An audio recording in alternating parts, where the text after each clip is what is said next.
Mister great police ஸ்டேஷனுக்கு வருவாரு. வந்து சாம்பு கிட்ட நடந்தது எல்லாத்தையுமே சொல்லுவாரு. அவரு நாங்க கண்டிப்பா அவனை அரெஸ்ட் பண்ணியே தீருவோம், ஆனா பேஜ் வந்து ரிப்போர்ட் கொடுத்தா மட்டும்தான் இது சாத்தியமாகும். நீங்க ஒன்றும் கவலைப்படாதீங்க, பேஜை நாங்க சீக்கிரமே கண்டுபிடிச்சிருவோம், நீங்க நம்பிக்கையோட போங்க அப்படின்னு சொல்லுவாரு.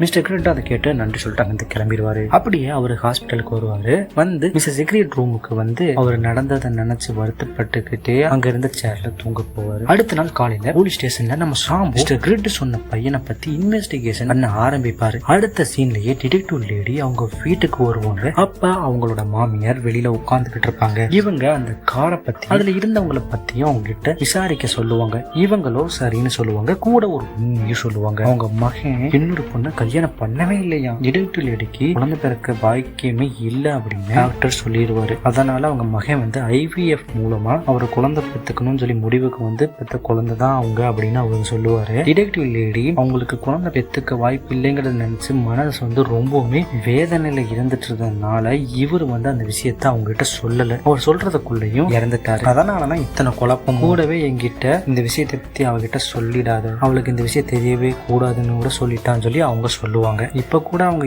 ஏன் சொன்னாங்கன்னா இந்த பிரச்சனை தலைமீறி போயிடுச்சு, அதனாலதான் சொல்லியிருப்பாங்க. ஒருவேளை பிரச்சனை இது வரைக்கும் வரலைன்னா கடைசி வரைக்கும் மூடி மறைச்சிருப்பாங்களோ, கண்டிப்பா அந்த வேலையை செஞ்சிருப்பாங்க. இவ்வளவு நாள் சொல்லாதவங்க பிரச்சனை வரலைனாலும் சொல்லியிருக்கவே மாட்டாங்க. அப்புறம் அந்த கேஃபே ஓனருக்கும் இந்த உண்மையை இவங்க சொல்லிடுவாங்க. சொன்னதுனால அவங்க வந்து கேஸ் எல்லாம் வாபஸ் வாங்கிட்டு டின்னருக்கு இந்த டிடெக்டிவ் லேடியை பார்க்கணும்னு சொல்லி கூப்பிட்டுருப்பாங்க. இவங்களும் சரி போலாம் அப்படின்னு சொல்லிட்டு, அதனால அதுக்கு முன்னாடி நான் ஸ்டெஃப்னியை பார்க்க வரேன்னு சொல்லியிருக்கேன் அப்படின்னு அங்க இருந்து கிளம்புவாங்க. ஸ்டெஃப்னியை பார்க்கறதுக்காக ஸ்டெஃப்னி சொன்ன இடத்துக்கு இவங்க போவாங்க.